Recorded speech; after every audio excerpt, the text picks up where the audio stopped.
Salut à toi, aujourd'hui on va regarder comment fonctionne la plaque d'essai, qu'on appelle aussi un protoboard ou un breadboard ou différentes marques qui existent sur le marché.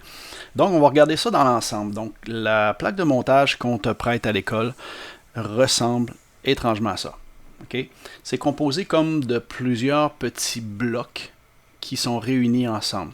Les blocs, si tu regardes sur la photo, donc j'ai un premier bloc que tu vois ici, qui est fait en long, qui sont les blocs qui sont ici, sur la plaque de montage. Donc j'en ai une ici, j'en ai une ici, j'en ai un autre ici, j'en ai aussi un autre ici, et pour certaines plaques, j'en ai aussi un autre ici. Donc chacun de ces blocs-là ne communique pas ensemble. Puis on va voir tantôt, je vais comme tourner ça. Donc si tu regardes, j'ai des plaques longues comme ça, et j'ai aussi ces blocs qui sont plus en carré comme ça. Si tu remarques aussi sur mon dessin, ici entre les deux, on voit que j'ai un espace. Donc il n'y a pas de communication entre ces deux blocs-là. Ces blocs-là ici, tu vois, on les retrouve ici. Donc j'ai un bloc comme ça ici, où est-ce que tu vois du chiffre de 1 à 64 et de A à J. J'en ai aussi un autre ici, et j'ai un autre bloc comme ça ici aussi. Si tu regardes, j'ai séparé les deux blocs ici sur la première image. Ces deux blocs-là, à l'aide de ces petites dents qui sont ici, de l'autre côté, sur cette plaque-là, mettent un espace dans lequel ça va s'insérer. Et quand on les met ensemble, c'est ce que ça donne. Donc, cette première image-là, c'est pour te montrer que ça et ça n'a aucun lien ensemble. Et si j'en ai deux comme ça reliés ensemble, ça ne communique pas non plus. Donc, il y a seulement ce bloc-là qui communique, puis on va l'expliquer dans la prochaine diapositive que je vais te montrer. Donc, si je prends mes blocs et que je tourne, si j'enlève mes blocs de sur la plaque de montage ici, donc je les ai à part comme ça, et que je les tourne de bord, tu vois, c'est ce que ça va donner. Donc, sur celle-là ici, on remarque qu'il y a un espace vide, mais à force de les enlever, de montrer la plaque métallique qui est derrière, donc il y en a une qui s'est perdue, mais normalement, il y a une autre plaque métallique ici, derrière. Donc, si on remarque bien, sur mon bloc qui est ici, chacune des lignes, donc la ligne rouge ici au complet, communique ensemble. Donc, je remarque ici, j'ai une barre de métal complète. Quand je vais insérer mon fil, ça fait la continuité. Donc, j'ai une continuité complète sur celle-là. Et si je regarde sur la ligne bleue qui est ici, j'ai exactement la même chose. Donc, la ligne bleue, qui normalement est ici, bien sûr, c'est aussi une barre comme ça. Mais entre les deux barres, donc si je n'avais aussi la deuxième, entre les deux, il n'y a aucune communication. Ça, c'est pour les grandes bandelettes comme ça, qui normalement on utilise pour amener le courant de la source directement dessus. Donc, c'est plus facile pour nous de faire nos branchements par la suite. On va en parler un peu plus tard. Si je regarde l'autre bloc qui est ici, donc sur ce bloc-là, qui lui, ici, est séparé, donc par ligne, et entre les deux lignes, vous avez un trou que j'appelle un dallot. Ça sert pour un cours un peu plus loin. Lorsque tu insères des circuits imprimés, ça sert à séparer les pattes de chaque côté de ton circuit imprimé. Tu vas voir ça plus dans ton cours de logique un peu plus tard. Donc, si je regarde ici, pour cette plaque-là, ici, c'est ça, ici. Donc, chacune des lignes, donc ça, c'est ma première ligne. Donc, ma première ligne qui est ici. Si tu regardes, donc, d'un côté et de l'autre, entre les deux, ça ne communique pas. Ça veut dire que de A à E, donc de A à E ici, ça communique. Donc si j'insère, exemple, mon multimètre ici et ici, je vais lire une très très faible résistance. Pourquoi? Parce que j'ai un bout de fil ici. Et de F à J, c'est la partie qui est ici qui communique ensemble. Donc si j'insère mon multimètre de là à là, je vais avoir aussi une très faible résistance. Par contre, si je mets mon multimètre d'ici à ici, là, je vais lire une très haute résistance parce que entre les deux, j'ai un espace, ça ne communique pas du tout. Si je regarde ici, donc, ce que j'ai fait, je vais prendre cette plaque-là, je l'ai mis à la verticale et je vais venir la déplacer directement sur ma plaque. Donc, tu vois, c'est exactement ce que ça donne. Donc, les deux parties qui sont là sont les deux parties qui sont là. OK, on s'entend que la photo a été prise un peu bizarrement, mais c'est comme ça. Et il me manque une barre de métal ici. Mais cette barre-là et cette barre-là sont là normalement. Donc, entre ici et ici, ça communique. Donc, c'est un bout de fil. Et entre ici et ici, ça communique aussi. Si je vais... On va regarder tantôt avec un multimètre. Donc, si je le prends encore et que je le déplace, je vais le déplacer juste un peu pour nous permettre de voir l'autre partie qui est en haut. Donc, tu vois, entre là et là, ça communique. Donc, là et là, on le voit, c'est le bout de fil. Mais si je place un bout de fil, si je place mon multimètre entre ces deux lignes-là, j'ai pas de communication entre ces deux lignes-là. Pourquoi? Parce qu'on le voit, il y a un espace entre les deux, c'est du plastique. Donc, ça ne communique pas. Mais si je suis de là à là, qui est l'équivalent, exemple, de là à là, ça communique. Mais si je me place, exemple, sur le F ici, et je me place sur le J qui est ici, ça ne communique pas. J'ai un espace. Donc, si je regarde, ça veut dire que je suis placé entre là et là. Donc, on voit qu'il n'y a pas de métal entre les deux qui vient faire la communication. Et ça, c'est important de le savoir parce que quand tu vas brancher tes différents composants dans ton circuit, ça serait important de ne pas les court-circuiter parce que tu vas t'apercevoir que ta résistance va être un peu différente si tu court-circuites certains composants dans ton circuit. Donc maintenant qu'on a vu comment fonctionnait chacun des blocs sur ta plaque de montage, on va faire quelques petits tests maintenant. Donc ce que je vais venir faire, on va se dessiner un petit montage, vraiment un très petit montage série. Donc 2 résistances. Et dans ce cas-ci, j'ai 2 résistances de 100 ohms. Et je vais mettre éventuellement, exemple, une source de 10 volts. Donc j'ai R1 qui est de 100 ohms. Et R2 qui est aussi de 100 ohms. On va placer les composants exactement de la même manière qu'ils sont sur le plan pour nous faciliter la vie quand on va prendre les différentes mesures dans notre circuit. Donc, si je prends ma première résistance, donc ma première résistance qui est ici, elle est à l'horizontale. Je vais aussi la mettre à l'horizontale sur mon protoboard. Comme tu vois, j'ai 2 résistances à brancher, donc je vais prendre de la place sur mon protoboard pour m'assurer que ça soit facile. Donc, je prends ma résistance. Et là, je vais venir l'installer. Donc là, ce que je vais faire, je vais la décaler un petit peu pour que tu puisses voir. Je vais mettre des bouts de fil et je vais brancher à partir des bouts de fil. Donc, tu vois, je l'installe ici. Elle n'est pas branchée à nulle part. Et je vais utiliser des bouts de fil pour faire des tests pour qu'on puisse voir ensemble comment on va la brancher. Donc, je vais déplacer un petit peu ma résistance ici. Comme ça, là présentement, tu vois, mais complètement dans les airs. Je vais utiliser mon crayon gris, peut-être un petit peu plus gros, pour te montrer comment on va le brancher. Donc, présentement, j'ai mis la première résistance à l'horizontale. J'ai ma deuxième résistance aussi. Donc, ma deuxième résistance que je vais venir, je vais rapetisser un petit peu aussi. Je vais venir la mettre ici. Donc, je vais la mettre dans mon circuit. Présentement, elle n'est pas branchée. Là, je vais brancher mes 2 résistances. Donc, ma première résistance qui est ici, je vais venir la brancher ici dans mon A. Et je vais brancher la deuxième broche dans le J. Donc, sur la même ligne. Si je prends ma mesure, avec mon ohmmètre, donc je vais grossir ça un petit peu. Si je viens prendre une mesure de ma résistance entre ici et ici, là, je vais lire mon 100 ohms. Donc, si je regarde sur mon multimètre, donc je vais lire 100 ohms. Donc, ma lecture va être mon 100 ohms. Pourquoi? Parce que ma résistance n'est pas court-circuit. Si j'efface ça et que je vais brancher ma résistance d'une autre manière, donc je me reprends ça ici, je vais me rebrancher, et là, ce que je vais faire, je vais brancher ma résistance dans le A, et je vais brancher ma résistance dans le E.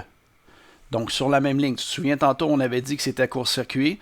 Donc, on va voir ce que ça va donner. Si je branche ma résistance de cette manière-là et que j'utilise mon multimètre, donc je pars mon multimètre et je me branche sur un côté de ma résistance Et l'autre côté de mon ohmmètre, je vais le brancher de l'autre côté de ma résistance ici.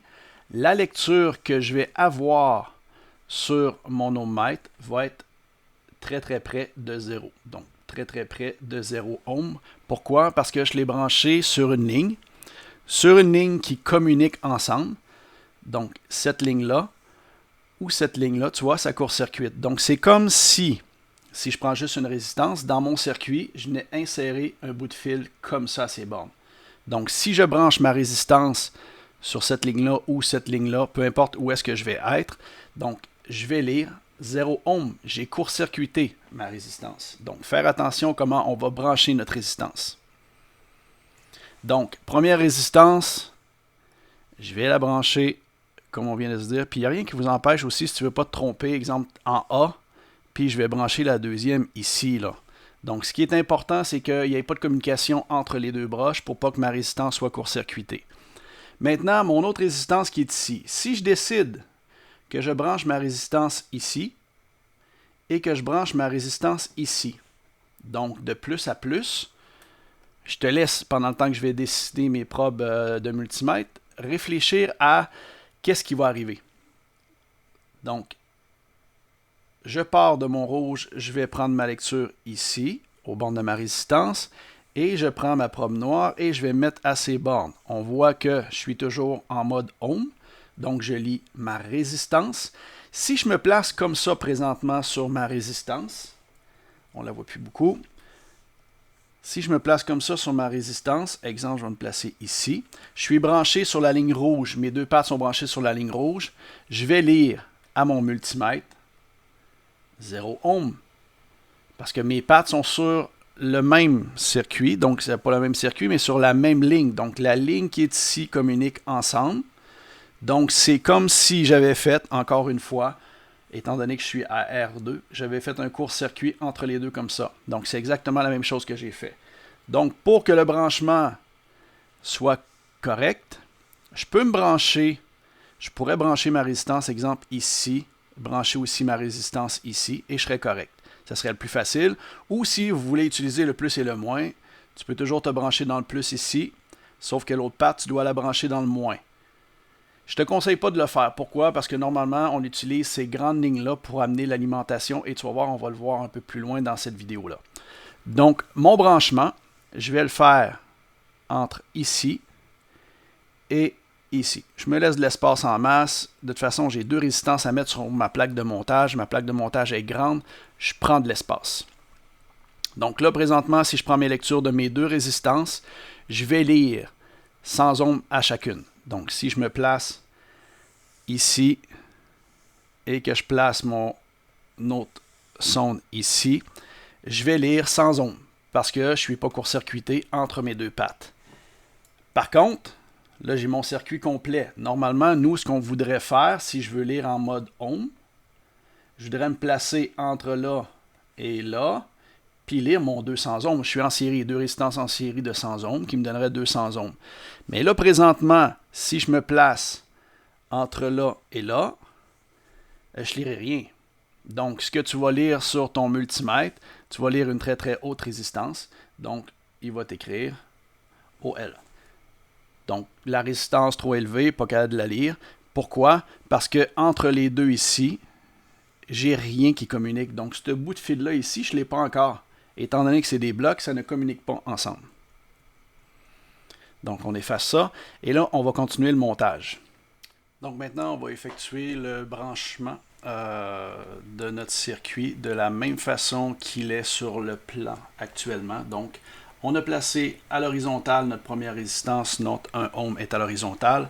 La deuxième, on l'a mis à la verticale, on l'a mis à la verticale. Mais que ce soit un circuit série, parallèle ou mix, c'est exactement la même chose. Place tes composants en premier sur ton circuit. Tu ne mets pas de fil, donc chaque composante doit être seule. Et après ça, tu vas brancher les bouts de fil de la même façon qu'on va faire là. Donc, première chose qu'on va regarder, c'est que nous, les alimentations, on va venir brancher notre alimentation ici et ici.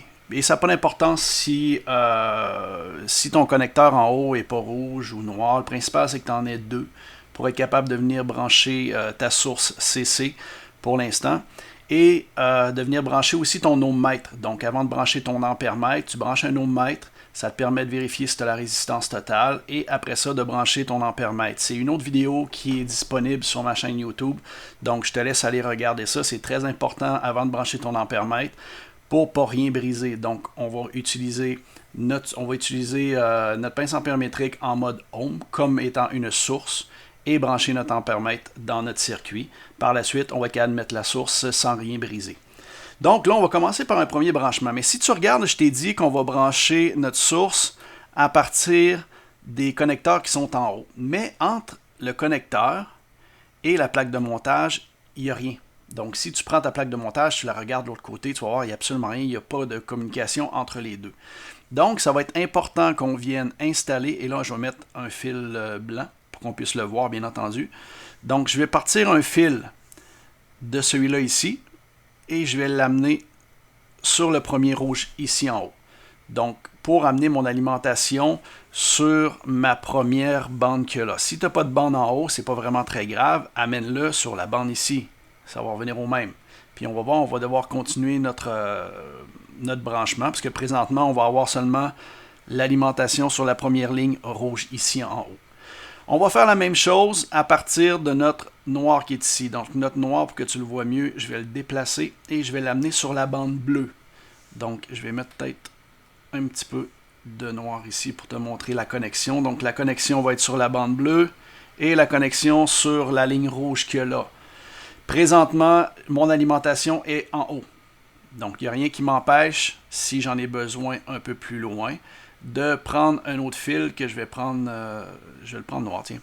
Donc je peux partir, exemple, de mon rouge ici, de venir amener mon rouge ici, et de prendre mon bleu ici, et de l'amener ici. Donc là, je pourrais avoir de l'alimentation d'un côté ou de l'autre. Ce qui serait le fun, c'est que si dans mon circuit, j'ai besoin d'avoir de l'alimentation à plusieurs endroits, mais je pourrais le prendre partout, parce que je suis partout sur la ligne ici, mon alimentation est partout. Même chose avec la partie négative de ma source, parce qu'on est en CC. Ici, je vais l'avoir partout, là aussi. Mais pour l'instant, pour ce circuit-là, on a plus ou moins besoin. Ce qui est important, c'est qu'on ait un fil au moins de là à là et de là à là. Donc, je vais enlever celui-là.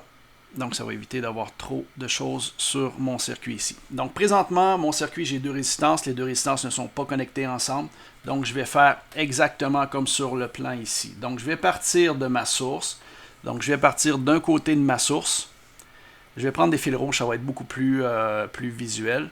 Et là, ma résistance ici, donc la première broche de ma résistance, la broche de gauche, donc la broche de gauche, est branchée sur le A.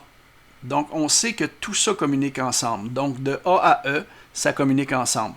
Donc, je vais devoir partir de ma barre rouge ici en haut et je vais devoir amener mon fil sur la même ligne de ma résistance pour qu'il y ait une continuité entre ici et ici. Donc, il va me donner cette partie-là ici.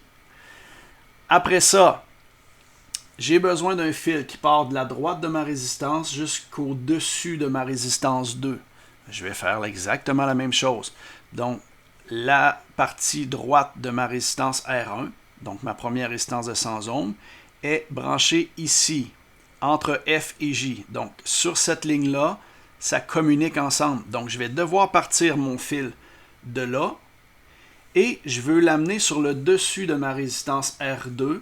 Donc, R2 est branché ici sur J et on sait que toute cette ligne-là communique ensemble. Donc, je vais amener un fil d'ici et je vais amener ce fil-là, je peux l'amener ici. Et là, présentement, ce que je viens de faire, donc cette partie-là ici, c'est cette partie de montage ici. Donc, on le fait exactement comme sur le plan et tu vas voir, ça va être beaucoup plus facile par la suite quand je vais te demander de prendre différentes lectures dans le circuit. Là, pour l'instant, on a un circuit assez simple, mais série, parallèle, mix, peu importe la quantité de résistance, fais-le de cette façon-là et ça va être extrêmement facile. Positionne toutes tes composantes partout sur ton circuit. Une fois que c'est fait, tu raccordes les fils comme je le fais là. Et là, on vient de faire cette partie-là. Donc, cette partie-là, c'est le bout de fil qu'on a mis ici. Il nous reste à faire le bas de ma résistance 2, qui va retourner de l'autre côté de ma source. Donc, j'ai le bas de ma résistance qui est encore entre F et J, mais sur une autre ligne. Donc, si on regarde, on est sur la ligne 23. Donc, entre ici et ici, ça communique. Donc, je vais devoir partir mon fil de là. Et là, présentement, tu vois, mon bleu est ici. Donc, partir un fil de là à là, le fil va être dans nos jambes, ça ira pas très bien. Donc, ce que je vais faire, c'est ce qu'on a parlé tantôt, et ça va vraiment grandement m'aider. Je vais partir un fil de ma partie bleue ici, et je vais amener ce fil-là à l'autre partie bleue qui est ici. De cette façon-là, tu vois, l'autre côté de ma source qui est là va communiquer partout sur la ligne bleue, et étant donné que j'ai mis un bout de fil, va communiquer partout aussi sur cette ligne bleue-là jusqu'en bas. Donc, ce que je vais avoir à faire, c'est de partir de cette ligne-là, en dessous de ma résistance, et de l'autre côté de ma source, maintenant, l'autre côté de ma source est toute la ligne bleue qui est ici. Donc, je vais prendre un bout de fil, je vais le prendre rouge, tant qu'à faire, on va continuer, et je vais partir d'ici, et je vais venir le brancher sur, et pour que ce soit plus visuel pour toi, je vais partir ça d'ici, et on va venir l'amener comme ça sur le bleu.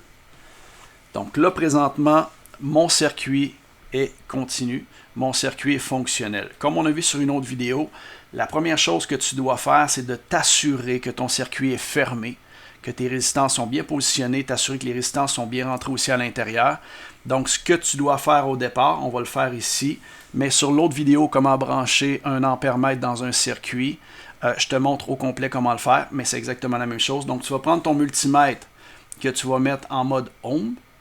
Donc, t'assurer que tu es en mode ohm et tu vas venir brancher. Donc, on va partir du rouge. On va venir mettre la probe de mon multimètre ici en haut. Donc, tu peux la laisser dans le trou. Tu vas voir, ça tient super bien. Et la noire, on va venir la mettre de l'autre côté ici. Et si tes branchements sont parfaits, tu devrais lire une résistance de 200 ohms à plus ou moins 5%, parce que mes résistances sont à plus ou moins 5%, donc ça peut être 201, 202 ou 198, 199, c'est pas vraiment très grave. Si tu es à plus ou moins 5%, ton circuit est bon, tu es bien branché. Tu n'as pas court-circuité tes résistances, ton circuit est fonctionnel. Donc, ce qui te reste à faire maintenant, une fois qu'il est fonctionnel, c'est de laisser ton ohmmètre comme ça. Va voir ma vidéo comment brancher un ampèremètre, donc je t'invite à brancher l'ampèremètre dedans. Une fois que c'est fait, tu débranches ça ici et tu viens mettre en haut, donc ici en haut, ta source d'alimentation CC. Parce que si je suis à 10 volts, tu vas venir brancher ton 10 volts ici en haut. On sait que le circuit est fonctionnel, donc tout est parfait. S'il y a quoi que ce soit, tu ne te gênes pas, tu me poses une question. Donc, de les façons habituelles.